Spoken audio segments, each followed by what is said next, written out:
В Кыргызстане образован Комитет по развитию промышленности и предпринимательства при Национальном совете по устойчивому развитию. Основная задача комитета – привлекать представителей бизнес-сообщества, научных кругов к разработке предложений, чтобы сформировать благоприятную для ведения бизнеса развитие промышленности и привлечения инвестиций в госполитику. Бермет Курманбекова продолжит тему.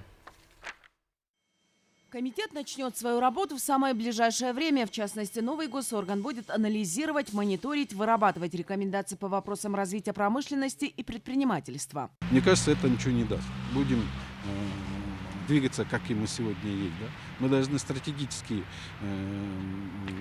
решить те вопросы, комплексные подходы, то есть комплексные меры мы должны выработать и стратегию развития нашей отечественного производства. Повышение конкурентоспособности и экспортного потенциала страны, оптимизация государственного регулирования предпринимательской деятельности. Эти вопросы будут в центре внимания специалистов. Он в целом направлен на консолидацию всех усилий и ресурсов для того, чтобы мы могли выработать рекомендации по проведению промышленной политики, проведению мер или реформ в сфере улучшения бизнес-среды и инвестиционного климата в Кыргызской республике. Предполагается провести первую рабочую встречу в первом квартале 2019 года.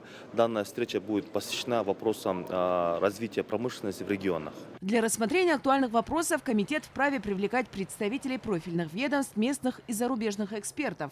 Члены нового госоргана также намерены тесно сотрудничать с представителями местных самоуправлений. Есть надежда, что дела как-то сдвинутся, потому что те точечные вопросы, которые касаются некоторых государственных органов, мы с ними стараемся решать. Мы участвуем в рабочих группах, в комиссиях, на постоянной основе ведем переписку. А там, где нужно вмешательство высших должностных лиц, то, конечно, мы эти вопросы будем на такие площадки поднимать. За последние годы у нас такой площадки не было по постоянному взаимодействию на уровне президента, на уровне главы государства. Создание такого рода госоргана поддерживают и представители бизнес-сообщества. Ожидание у нас, что этот комитет будет решать тех задач, которые были нерешаемые, да, которые промышленности, развитие промышленности, развитие предпринимательства. Ну, например, есть проблема нормативно-правовых актов, есть проблема фискальной части. Мы очень надеемся, что эти вопросы будут через этот комитет будет решаться. Комитет возглавляет президент. В его состав также входят депутаты Чугурку Кенеша, представители госорганов, бизнес-сообщества, научно-академических кругов и независимые эксперты. Бермет Курманбекова, Азамат Кадыртоктоев, Общественный, Первый канал.